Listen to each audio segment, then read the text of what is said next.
Hello friends, welcome back to my YouTube channel. ಯಾರೆಲ್ಲ ನನ್ನ ಚಾನಲ್ನ ಫಸ್ಟ್ ಟೈಮ್ ವಿಸಿಟ್ ಮಾಡ್ತಿದ್ದೀರಾ ಪ್ಲೀಸ್ ಒಂದು ಸಬ್ಸ್ಕ್ರೈಬ್ ಮಾಡಿ ವಿಡಿಯೋನ ನೋಡಿ. ಇವತ್ತಿನ ಆಸೆ ಧಾರಾವಾಹಿಯಲ್ಲಿ ಏನಾಗುತ್ತೆ ಅಂತ ನೋಡ್ಕೊಂಡು ಬರೋಣ ಬನ್ನಿ. ಮೊದಲಿಗೆ ಮನೋಜ್ 2-3 ಜನಕ್ಕೆ ಇಂಟರ್ವ್ಯೂ ಮಾಡಿಬಿಟ್ಟು ಸುಸ್ತಾಗಿ ಕೂತ್ಕೊಂಡಿರ್ತಾನೆ.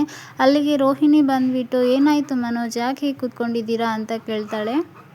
ಏನು ರೋಹಿಣಿ, ಒಬ್ಬರು ಸೆಲೆಕ್ಟ್ ಆಗಿಲ್ಲ, ಎಷ್ಟು ಜನರ ಇಂಟರ್ವ್ಯೂ ಮಾಡಿದ್ರು ಅಂತ ಮನೋಜ್ ಹೇಳ್ತಾನೆ. ಆಗ ರೋಹಿಣಿ, ನೀವು ತಗೊಳ್ತಾ ಇರೋದು ಸೆಕ್ಯೂರಿಟಿ ಪೋಸ್ಟಿಗೆ, ಆದರೆ ನೀವು ಕೇಳೋ ಕ್ವಶನ್ ಮಾತ್ರ IASಗೆ ಕೇಳಿದಾಗೆ ಕೇಳ್ತಿದ್ದೀರಲ್ಲ ಮನೋಜ್. ಎಕ್ಸ್ಪೀರಿಯನ್ಸ್ ಎಷ್ಟಿದೆ, ಎಲ್ಲಿ ಕೆಲಸ ಮಾಡ್ತಾರೆ ಅಂತ ಮಾತ್ರ ಕ್ವಶನ್ ಕೇಳಬೇಕು ಅಂತ ರೋಹಿಣಿ ಮನೋಜ್ಗೆ ಹೇಳ್ತಿರ್ತಾಳೆ. ಆಗ ಮನೋಜ್, ಅಲ್ಲ ರೋಹಿಣಿ, ಅವರಿಗೂ ಎಕ್ಸ್ಪೀರಿಯನ್ಸ್ ಜನರಲ್ ನಾಲೆಜ್ ಇರಬೇಕಲ್ವಾ ಅಂತ ಹೇಳ್ತಿರುವಾಗಲೇ ಒಬ್ಬ ಸೆಕ್ಯೂರಿಟಿ ಪೋಸ್ಟಿಗೆ ಅಂತ ಬರ್ತಾನೆ. ಅವನು ಬಂದಾಗ ಅವನ್ನ ನೋಡಿ ಶಾಕ್ ಆಗ್ತಾರೆ, ಯಾಕಂದರೆ ಅವನು ಬಾಡಿ ಬಿಲ್ಡರ್ ಆಗಿರ್ತಾನೆ. ಅವನ್ನ ನೋಡಿ ರೋಹಿಣಿ ಬಾಯಿ ಮೇಲೆ ಕೈ ಇಟ್ಕೊಳ್ತಾಳೆ. ಸರ್, ನೀವು ಸೆಕ್ಯೂರಿಟಿ ಕೆಲಸ ಇದೆಯಂತ ಹೇಳಿದ್ದೀರಲ್ಲ, ಬಂದಿದ್ದೀನಿ ಅಂತ ಹೇಳ್ತಾನೆ. ಆಗ ರೋಹಿಣಿ, ನೀವೇನಕ್ಕೆ ಬಂದಿದ್ದೀರಾ ಅಂತ ಕೇಳ್ತಾಳೆ. ಆಗ ಸೆಕ್ಯೂರಿಟಿ ಗಾರ್ಡ್, ಅದೇ ಮೇಡಮ್, ಸೆಕ್ಯೂರಿಟಿ ಪೋಸ್ಟ್ ಇದೆ ಅಂತ ಹೇಳಿದ್ರಲ್ಲ, ಅದಕ್ಕೆ ಕೆಲಸಕ್ಕೆ ಬಂದಿದ್ದೀನಿ ಅಂತ ಹೇಳ್ತಾನೆ. ಸೆಕ್ಯೂರಿಟಿ ಗಾರ್ಡ್, ಹೇಳಿ ಸರ್, ಏನು ಕೆಲಸ, ಎಷ್ಟು ಸಂಬಳ ಅಂತ ಕೇಳ್ತಾನೆ.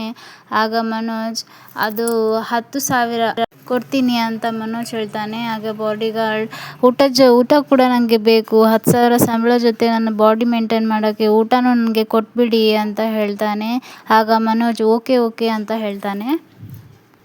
ನೀವೇನೇನು ಕೆಲಸ ಮಾಡ್ತೀರಾ ಅಂತ ಮನೋಜ್ ಕೇಳಿದಾಗ, ಏನು ಸರ್ ಈ ಥರ ಹೇಳ್ತಿದ್ದೀರಾ, ನಿಮಗಿನ್ನೂ ನನ್ನ ಪವರ್ ಗೊತ್ತಿಲ್ವಲ್ಲ, ಹೇಳಿ ಸರ್ ಮೇಲೆ ಅಂತ ಎದ್ದು ನಿಂತ್ಕೊಳ್ತಾನೆ. ಆಗ ಮನೋಜ್ ಭಯ ಪಡ್ಕೊಳ್ತಾ ಎದ್ದು ನಿಂತ್ಕೊಳ್ತಾನೆ. ಹೇಳಿ ಏನಾಯಿತು ಅಂತ ಹೇಳ್ತಾನೆ. ಆಗ ಮನೋಜ್ನ ಬಾಡಿಗಾರ್ಡ್ ಎತ್ಕೊಂಡು ಆ ಕಡೆಯಿಂದ ಈ ಕಡೆ, ಈ ಕಡೆಯಿಂದ ಆ ಕಡೆ ಸುತ್ತಾಡಿಸ್ತಾನೆ. ಇದನ್ನ ನೋಡಿ ರೋಹಿಣಿಗೆ ಭಯ ಆಗುತ್ತೆ. ಬಿಡ್ರಿ ಅಂತ ಹೇಳ್ತಾಳೆ. ಬಾಡಿಗಾರ್ಡ್ ಮನೋಜ್ನ ಸುತ್ತಿ ಕೆಳಗೆ ಹಾಕಿಬಿಡ್ತಾನೆ. ಆಗ ಮನೋಜ್ ತಲೆ ತಿರುಗಿ ಬೀಳ್ತಾನೆ. ರೋಹಿಣಿ ತಲೆ ತಿರುಗ್ತಿದೆ, ಹಿಡ್ಕೋ ಅಂತ ಹೇಳ್ತಾನೆ. ಆಗ ರೋಹಿಣಿ ಬಂದು ಮನೋಜ್ನ ಹಿಡ್ಕೊಳ್ತಾಳೆ. ಆಗ ಬಾಡಿಗಾರ್ಡ್, ನೋಡಿದ್ರ ಸರ್ ಹೇಗಿದೆ ನನ್ನ ಪವರ್ ಅಂತ ಹೇಳ್ತಾನೆ. ಆಗ ಹೌದಪ್ಪ, ಆ ಕಡೆ ನಿಂತ್ಕೋ, ನಾನು ಆಮೇಲೆ ಹೇಳ್ತೇನೆ ನಿನಗೆ ಅಂತ ಮನೋಜ್ ಹೇಳ್ತಾನೆ. ರೋಹಿಣಿ ಮನೋಜ್ಗೆ ಸ್ವಲ್ಪ ಹೊತ್ತು ಕೂತ್ಕೊಂಡು ಸುಧಾರಿಸ್ಕೊಳ್ಳೋಕೆ ಹೇಳ್ತಾರೆ. ಸ್ವಲ್ಪ ಹೊತ್ತಾದಮೇಲೆ ಬಾಡಿಗಾರ್ಡ್ನ ವಾಪಸ್ ಕರೀತಾರೆ. ನೀನು ಸೆಲೆಕ್ಟ್ ಆಗಿದೆಯಪ್ಪ, ನೀನು ಹೊರಗಡೆ ನಿಂತ್ಕೊಂಡು ಕೆಲಸ ಮಾಡು ಅಂತ ಮನೋಜ್ ಹೇಳ್ತಾನೆ. ಅವನು ಹೊರಗಡೆ ಹೋಗ್ತಾನೆ. ಥ್ಯಾಂಕ್ ಯು ಸರ್ ಅಂತ ಹೇಳಿ ಮನೋಜ್ ಮತ್ತು ರೋಹಿಣಿ ಇಬ್ಬರು ಮಾತಾಡ್ಕೊಳ್ತಾರೆ. ಇವನೇ ಪರ್ಫೆಕ್ಟಾಗಿ ಸೆಲೆಕ್ಟ್ ಆಗಿದ್ದಾನೆ ಅಂತ ಹೇಳ್ತಾರೆ. ಇನ್ನೊಂದು ಕಡೆ ಮೀನಾ ಬಟ್ಟೆ ಒಣಗಿಸ್ತಿರ್ತಾಳೆ. ಅಲ್ಲಿಗೆ ಸೂರ್ಯ ಬರ್ತಾನೆ. ಏನು ಮಾಡ್ತಿದ್ದೀಯಾ ಮೀನಮ್ಮ ಅಂತ ಕೇಳ್ತಾನೆ. ಆಗ ಮೀನಾ, ಬಟ್ಟೆ ಒಣಗಿಸ್ತಿದ್ದೀನಿ ರೀ ಅಂತ ಹೇಳ್ತಾಳೆ. ಆಗ ಸೂರ್ಯ, ನಾನು ನಿನಗೆ ಹೆಲ್ಪ್ ಮಾಡ್ತೇನೆ ಅಂತ ಒಂದೊಂದೇ ಬಟ್ಟೆನ ತೆಗೆದು ಮೀನಾ ಕೊಡ್ತಿರ್ತಾನೆ. ಆಗ ಮೀನಾ, ನಾನು ನಿನ್ನ ಹತ್ರ ಒಂದು ಸ್ವಲ್ಪ ಮಾತಾಡಬೇಕು ಅಂತ ಸೂರ್ಯ ಹೇಳ್ತಾನೆ. ಆಗ ಮೀನಾ, ಹೇಳ್ರಿ ಅಂತ ಹೇಳ್ತಾಳೆ. ಅದೇ ನಮ್ಮ ಚೇತನ್ ಇದ್ದಾನಲ್ಲ, ಅವನಿವತ್ತು ಫುಲ್ ಕುಡ್ದಿದ್ದಾನೆ ಕಣೆ ಅಂತ ಸೂರ್ಯ ಹೇಳ್ತಾನೆ. ಏನ್ರಿ, ನಿಮ್ಮ ಕುಡುಕರಿಗೆ ಒಂದು ನೆಪ ಮಾತ್ರ ಕುಡಿಯೋದಕ್ಕೆ ಅಂತ ಹೇಳ್ತಾಳೆ ಮೀನಾ. ಹಾಗಲ್ಲ ಕಣೆ, ಈಗ ಅವ್ರ ತಂದೆ ತಾಯಿದು ಷಷ್ಠಿ ಪೂಜೆ ಮಾಡಬೇಕಂತೆ.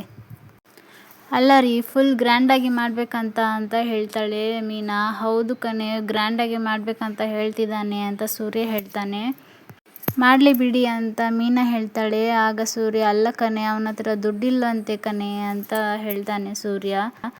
ದುಡ್ಡಿಲ್ಲ ಅಂದರೆ ಏನ್ರಿ, ಈಗ ದೇವಸ್ಥಾನಕ್ಕೆ ಹೋಗಿ ಅರ್ಚನೆ ಮಾಡಿಸಿ ಪ್ರಸಾದ ಕೊಡೋರು ತುಂಬ ಜನ ಇದ್ದಾರೆ, ಅಂಥದ್ರಲ್ಲಿ ಈಗ ಗ್ರ್ಯಾಂಡಾಗಿ ಮಾಡೋದೇನಿದೆ ರೀ ಅಂತ ಮೀನಾ ಹೇಳ್ತಾಳೆ. ನಾನು ದುಡ್ಡು ಕೊಡ್ತೀನಿ ಅಂತ ಹೇಳಿಬಿಟ್ಟಿದ್ದೀನಿ ಕಣೆ ಅಂತ ಸೂರ್ಯ ಹೇಳ್ತಾನೆ. ಆದರೂ ಕೂಡ ಮೀನಾ ಕೇಳಿಸ್ಕೊಳ್ದಾಗೆ ತನ್ನ ಪಾಡಿಗೆ ತಾನು ಬಟ್ಟೆ ಒಣಗಿಸ್ತಿರ್ತಾಳೆ. ಅದಕ್ಕೇನ್ರಿ ಇವಾಗ ಅಂತ ಮೀನಾ ಕೇಳ್ತಾಳೆ. ಇಲ್ಲ ಕಣೆ ಮೀನಾ, ಅವನು ತುಂಬ ಕುಡ್ಕೊಂಡು ಬೇಜಾರು ಮಾಡ್ಕೊಂಡಿದ್ದ, ಅದಕ್ಕೆ ನಾನು ಕೊಡ್ತೀನಿ ಅಂತ ಹೇಳಿದ್ದೀನಿ ಕಣೆ ಅಂತ ಸೂರ್ಯ ಹೇಳಿದಾಗ, ನಿಮ್ಮ ಹತ್ರ ಎಲ್ಲಿದೆ ರೀ ದುಡ್ಡು ಅಂತ ಮೀನಾ ಕೇಳ್ತಾಳೆ. ಅದೇ ನಾವು ಕಾಂಪಿಟೇಷನಲ್ಲಿ ವಿನ್ ಆಗಿದ್ದೇವಲ್ಲ, ಅದೇ ದುಡ್ಡನ್ನ ಕೊಡೋಣ ಅಂತಿದ್ದೀನಿ ಅಂತ ಸೂರ್ಯ ಹೇಳಿದಾಗ, ಮೀನಾ, ಏನ್ರಿ ಹೇಳ್ತಿದ್ದೀರಾ ನೀವು, ತಮಾಷೆ ಮಾಡ್ತಿಲ್ಲ ತಾನೇ ಅಂತ ಮೀನಾ ಹೇಳ್ತಾಳೆ. ಆಗ ಸೂರ್ಯ, ಇಲ್ಲ ಕಣೆ, ತಮಾಷೆ ಮಾಡ್ತಿಲ್ಲ, ಅದನ್ನೇ ಕೊಡಬೇಕು ಅಂತ ಮಾಡಿದ್ದೀನಿ ಅಂತ ಸೂರ್ಯ ಹೇಳಿದಾಗ ಮೀನಾ, ನಾನು ಕೊಡಲ್ಲ ರೀ ಅದನ್ನು, ಎಲ್ಲಿಂದ ಕೊಡಬೇಕು, ಅವರು ಗ್ರ್ಯಾಂಡಾಗಿ ಷಷ್ಠಿ ಪೂಜೆ ಮಾಡಬೇಕು ಅಂತ ಏನಾದರೂ ರೂಲ್ಸ್ ಇದೆಯಾ? ಹೋಗಿ ದೇವಸ್ಥಾನಕ್ಕೆ ಹೋಗಿ ಅರ್ಚನೆ ಪೂಜೆ ಮಾಡಿಸಿದ್ರೆ ಸಾಕಾಗಲ್ವಾ ಅಂತ ಮೀನಾ ಹೇಳ್ತಾಳೆ. ಅಲ್ಲ ಕಣೆ, ನಾನು ಒಪ್ಕೊಂಡಿದ್ದೀನಿ, ನಾನು ಒಪ್ಕೊಂಡಾದ್ಮೇಲೆ ಹೇಳಿರೋದು ಅಂತ ಸೂರ್ಯ ಹೇಳ್ತಾನೆ. ಇಲ್ಲ ರೀ, ನಾನು ಕೊಡಲ್ಲ ಅಂದರೆ ಕೊಡೋಕ್ಕಾಗಲ್ಲ ಅಂತ ಮೀನಾ ತುಂಬ ಜೋರಾಗಿ ಹೇಳ್ತಾಳೆ. ನಾನು ಸಂಪಾದನೆ ಮಾಡಿರೋ ದುಡ್ಡು ಕಣೆ ಅದು, ಕೊಡು ಅಂದಾಗ, ಹಲೋ, ನೀವು ಒಬ್ಬರೇ ಸಂಪಾದನೆ ಮಾಡಿಲ್ಲ ಸರ್, ನಾನು ಮಾಡಿದ್ದೀನಿ ಅಂತ ಮೀನಾ ಅಂದಾಗ, ಓಹೋ, ನೀನು ಆ ರೂಟಲ್ಲಿ ಬರ್ತಿದೀಯಾ? ಹಾಗಿದ್ರೆ ನಾನು 50,000 ಕೊಡು ಅಂತ ಸೂರ್ಯ ಹೇಳ್ತಾನೆ. ಆಗ ಮೀನಾ, ನಾನು 50,000ನೂ ಕೊಡೋದಿಲ್ಲ, 1 ರೂಪಾಯಿನೂ ಕೊಡೋದಿಲ್ಲ ಅಂತ ಹೇಳ್ತಾಳೆ. ಅದು ಹೇಗೆ ನೀನು ಕೊಡೋದಿಲ್ಲ? ನಾನು ನನ್ನ ಫ್ರೆಂಡಿಗೆ ಕೊಡ್ತೀನಂತ ಒಪ್ಕೊಂಡಿದ್ದೀನಿ ಕಣೆ, ಕೊಡು ಅಂತ ಹೇಳಿದಾಗ, ಇಲ್ಲ ರೀ, ನಾನು ಕೊಡಲ್ಲ ಅಂದ್ರೆ ಕೊಡಲ್ಲ ಅಂತ ಮೀನಾ ಹಠ ಮಾಡ್ತಾಳೆ. ಆಗ ಸೂರ್ಯ, ಯಾಕೆ ಕೊಡಲ್ಲ? ನನ್ನ ದುಡ್ಡನ್ನ ನನಗೆ ಕೊಡು, ರೂಮ್ ಯಾವಾಗ ಬೇಕಾದರೂ ಕಟ್ಟಿಸ್ಕೋಬೋದು ಕಣೆ, ಆದರೆ ಷಷ್ಠಿ ಪೂರ್ತಿನ ಡೈಲಿ ಮಾಡೋಕ್ಕಾಗಲ್ವಲ್ಲ ಅಂತ ಸೂರ್ಯ ಹೇಳಿದಾಗ, ಮೀನಾ ಮಾತ್ರ ತುಂಬ ಸಿಟ್ಟಿನಲ್ಲಿ ಅಳ್ತಾ ಇರ್ತಾಳೆ. ನಾನು ಕೊಡಲ್ಲ ಅಂದರೆ ಕೊಡಲ್ಲ ಅಂತ ಹೇಳಿ ಹಠ ಮಾಡ್ತಾ ಇರ್ತಾಳೆ. ಅದು ಹೇಗೆ ಕೊಡಲ್ಲ, ನಾನು ನೋಡ್ತೀನಿ ಅಂತ ಸೂರ್ಯ ಹೇಳ್ತಾನೆ. ಮೀನಾ ಕೊಡಲ್ಲ ಅಂದರೆ ಕೊಡಲ್ಲ ಅಂತ ಬಕೆಟ್ ತೊಗೊಂಡು ಅಲ್ಲಿಂದ ಹೊರಟೋಗ್ತಾಳೆ. ನೆಕ್ಸ್ಟ್ ಎಪಿಸೋಡಲ್ಲಿ ಮೀನಾ ಸೂರ್ಯ ಜೊತೆ ಜಗಳ ಮಾಡಿದ್ದನ್ನು ನೆನೆಸ್ಕೊಳ್ತಾ ಇರ್ತಾಳೆ. ಅಲ್ಲಮ್ಮ, ಯಾಕಮ್ಮ ಈಗ ಈ ಥರ ನಿಂತ್ಕೊಂಡಿದ್ಯಾ ಅಂತ ಅಲ್ಲಿರೋ ಜನ ಎಲ್ಲ ಮೀನನ್ನ ಕೇಳ್ತಾರೆ. ನಮ್ಮ ಯಜಮಾನ್ರು ಬೇಜಾರು ಮಾಡ್ಕೊಂಡು ಜಗಳ ಮಾಡ್ಕೊಂಡು ಹೋದರು ಅಂತ ಹೇಳ್ತಾಳೆ ಮೀನಾ. ಆಗ ಅಲ್ಲಿರೋರು, ಏನಾಯ್ತಮ್ಮ ಅಂತ ಕೇಳಿದಾಗ, ಅದು ಈ ಥರ ಆಯಿತು ಅಂತ ಹೇಳ್ತಾಳೆ. ಈ ಕಡೆ ಸೂರ್ಯ ಕೋಪ ಮಾಡಿಕೊಂಡು ಚೇತನ್ ಗ್ಯಾರೇಜ್ಗೆ ಬರ್ತಾನೆ. ಚೇತನ್ ಗ್ಯಾರೇಜ್ಗೆ ಬಂದು, ಎಲ್ಲೋ ಚೇತನ್ ಅಂತ ಫ್ರೆಂಡ್ಸ್ನ ಕೇಳ್ತಾನೆ.